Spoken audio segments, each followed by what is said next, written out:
Quiet muna.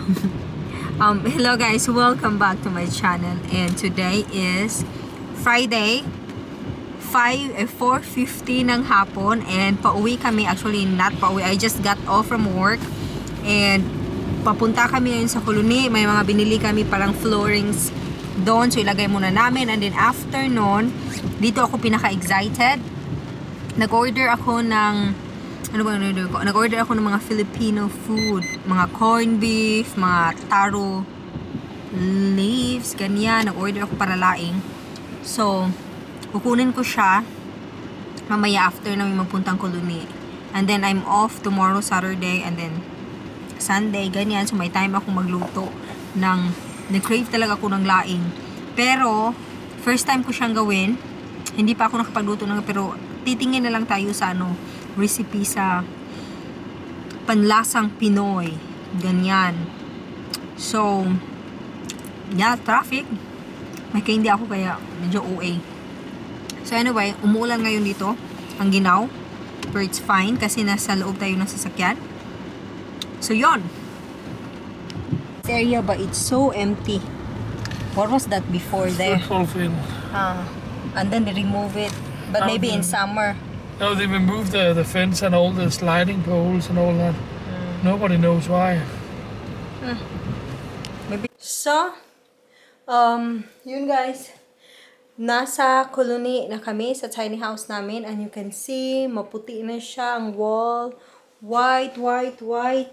Kasi dati may mga marks ito. So, na-paint na siya.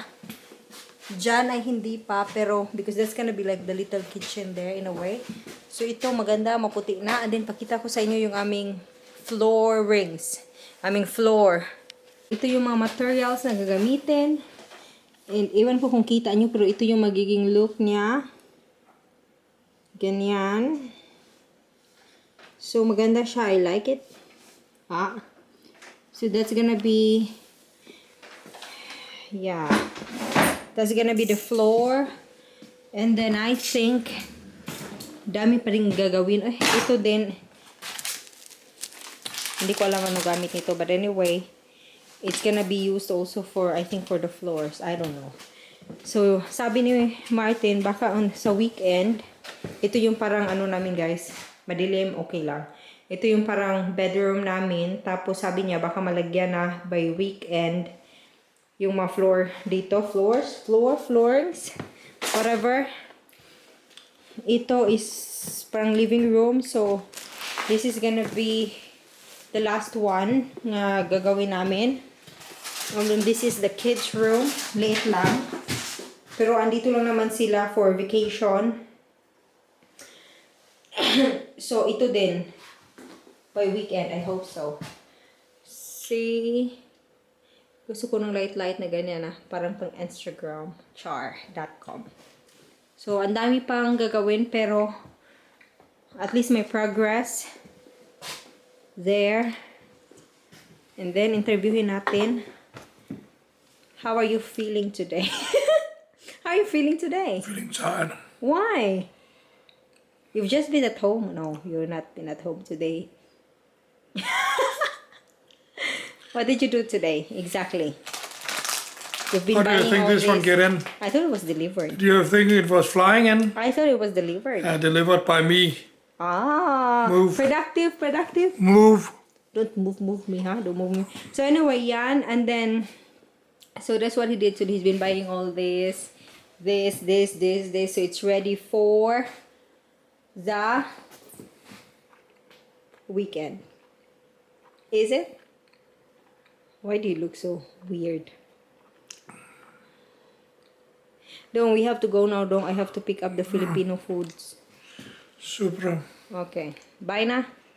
Bye now. You're excited? When it's done. Yeah, I'm excited to see when the floor is done. And actually see it, like, how exactly will it look like. Oh, whose book is this? Probably mine that I bought to somebody. I didn't remember. So you can bring it home and read it. English? Saxo Bangkilirop. It is not mine book. That's what I told the machine. Move your fingers. But is it in English? If it is, then I can read that. It's Saxo Bank. Limal. Then return it after I read that, okay? English pa? It's English. Okay. So what is the strategy? Yeah, I'd like to read that. Before we look at each of the 3 steps in some details, a few thoughts about the strategy in general. At the time I retired from the GE company and employed more than 300,000 people. Why is it? This is not my book. Yeah, but you She can thought read it's my book. This is not my book. it. Okay, but we will return it after I read the whole thing. Yes. So bring it. anyway, It was the son who delivered. He said, "This is my book." But she bought a book, but it's not that book. okay. Yes, so may libro tayong babasahin. Nice.